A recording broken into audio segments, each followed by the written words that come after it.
Welcome to the Leadership School podcast. I'm your host, leadership and self-care coach, Kyla Cofer.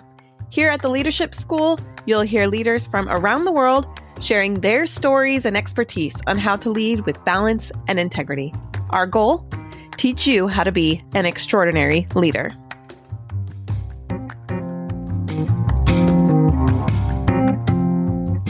Hey, everybody. Welcome back to Leadership School.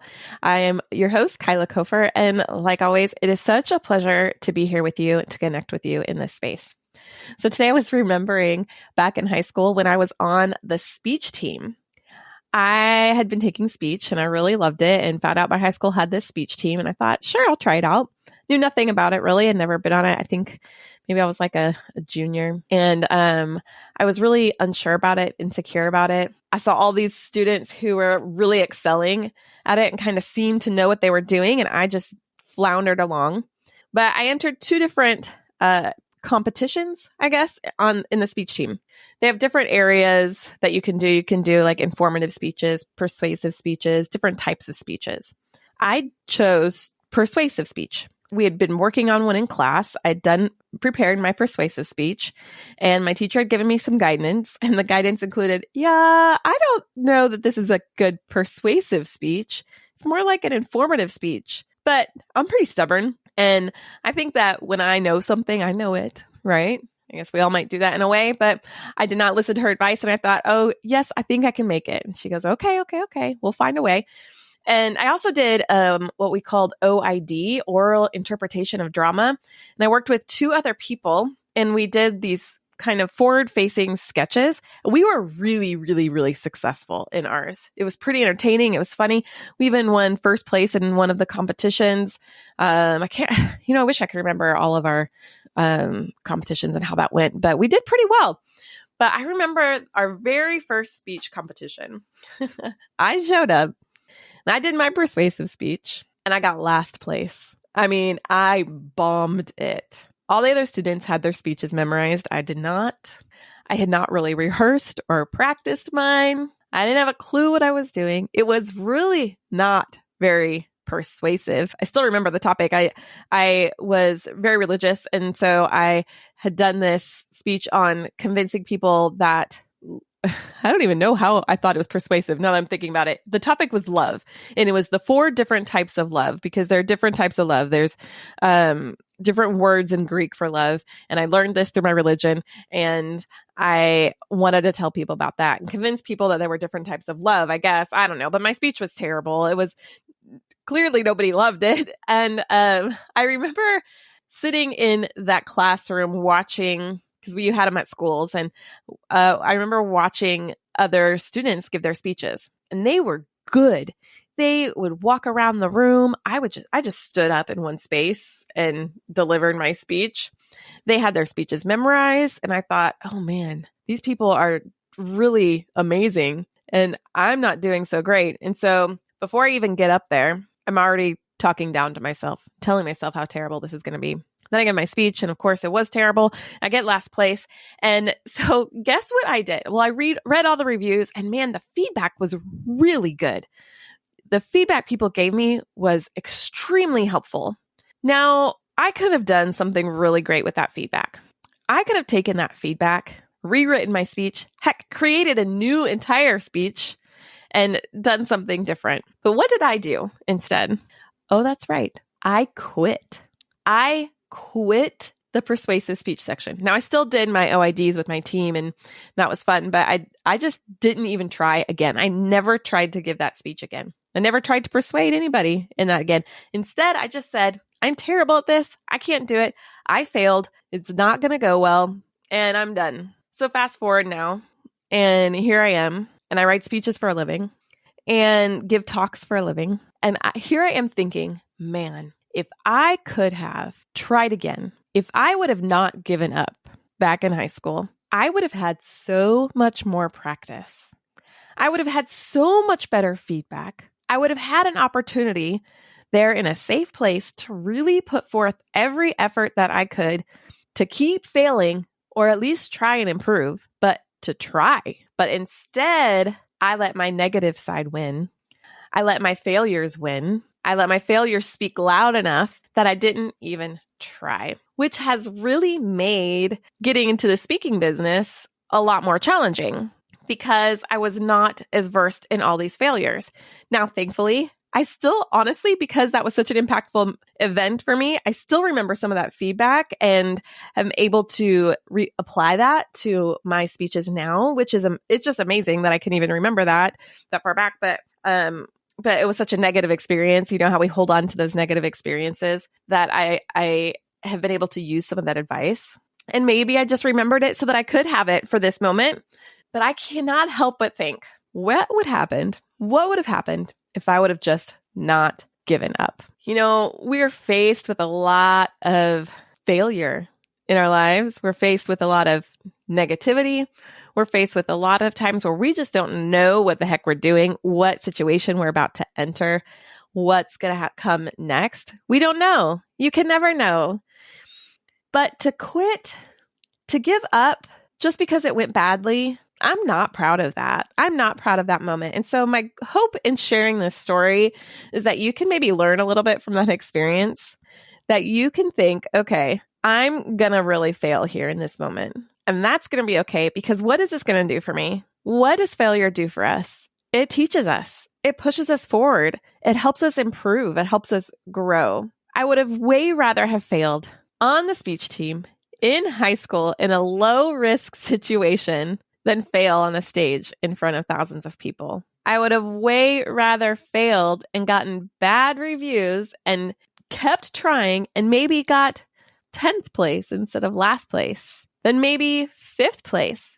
Maybe to learn, oh, hey, my teacher might have been right. I probably shouldn't be doing this speech. What else can I do a speech on? And then learn about a new topic where I could have had something that would have been really, really powerful and persuasive. To learn better about persuading and the importance of that and the difference between persuasion and manipulation.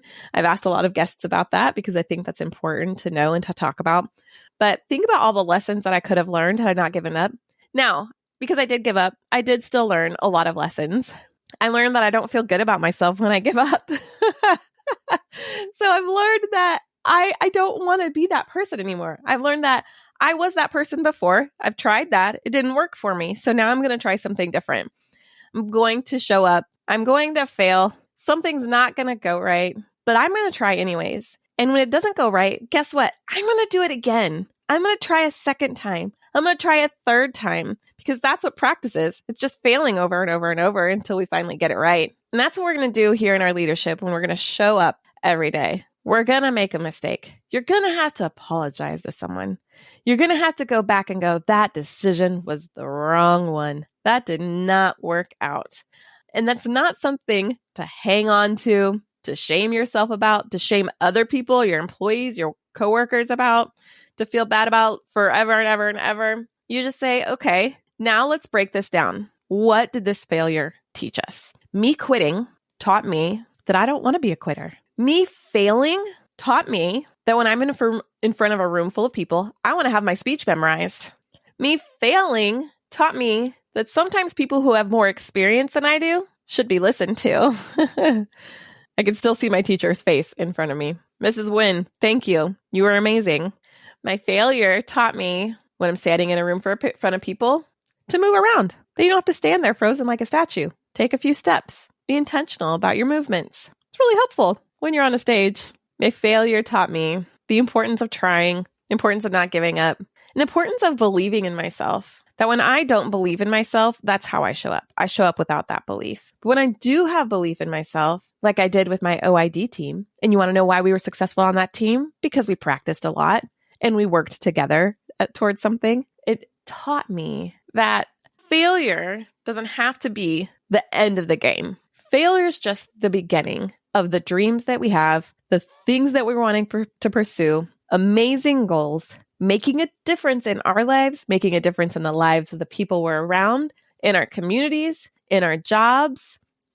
Just keep expanding the pond in our states, countries, in the world. We're all going to fail. We're all going to get something wrong, but we can always work on making it better. And yes, at some point, it may be time to go, this is really not working out. Just like with my speech, I could have kept trying and I should have kept trying. But at some point I would have had to say, this is not the right speech. Something about this speech isn't coming across well. I either need to figure that out and change the speech or change the topic. Failure is going to teach us how to move forward. And sometimes it teaches us what we really want. Don't forget to look at that. Failing at one thing, whether it be a relationship, a job, whatever, it may teach you that it's not something you really want. I've lost a couple of jobs, and I remember one of them, it was at my 90-day review. And maybe I've talked about this before, but I I'd gotten hired for this job as an administrative assistant to a designer. And I had left a steady job to go work there. It was a huge pay raise. I was really excited about it. I lived just down the street from it. So I worked 90 days, and at 90 days, they were supposed to give me a raise. And I walked in there and I was super confident. I felt like I had done a great job. I still can tell you, I know I did a great job. I worked really hard there. And the first thing they said was that they let me go. And I remember feeling like totally confused, like a failure, and wondering what on earth I was going to do next. I mean, how was I going to pay my bills? How was I going to manage everything? I just moved into this house. Like, what was I going to do? And looking back, it's really easy to say, I didn't want to be an assistant to a designer. I didn't want to be an assistant at all. I didn't want this anymore. And I kept pursuing these jobs because it was what was available to me. It was what I thought I could do and should do. Is what I thought my career was supposed to be in. But that's not what I was meant to be and do. Can I do it? Yeah. Can I do great at it? Yeah. Did I go after that and go do some more assistant jobs where I just rocked at? Yes, I did. And I was really good at it. And I am grateful for those experiences, the things that I learned from it. But that failure taught me that was not my path. And had I not had that decision made for me, I may have continued to work there because my brain couldn't get out of the thinking, this small thinking that was what I was supposed to be doing because that was the job that was in front of me. Now, it turns out that company was not really a reputable company. And so that helped. It didn't make me feel too bad about myself because, I just wasn't going to beat myself up for it. But it was a hard situation and everything worked out. I found work. I started finding things that I really loved to invest in. Because of that, I met my husband. Because of that, I got jobs that really gave me some great skills that I really needed to run my business. Gave me things that really pride in my work on future jobs. So that failure there ended up really just being a great teacher. So embrace the things that you feel like you've done wrong. Don't run away from them. Ask the questions. What can I learn from this? What is this teaching me? Was there anything I could have done differently? And if the answer to that is no, then let it go and move on. If the answer to this is yes, work through that, practice it. Find out, okay, so if I could have done something differently in that situation, how do I want to act going forward? How do I want to be when that comes back up again? Because that exact same situation, isn't going to come back up again. It's not going to be exactly like that, but something is going to happen. We're always building on the tools and the skills that we've learned before. And so if we're not asking our questions of how can we show up here in this space, what can we learn from it, then we're going to have to keep learning those things until we can grasp it and move on. Thank you for joining me on this journey to grow in our leadership. If you enjoyed this episode, you've got to check out the leadership and self-care coaching programs on my website at kylacofer.com. Let's change the world together.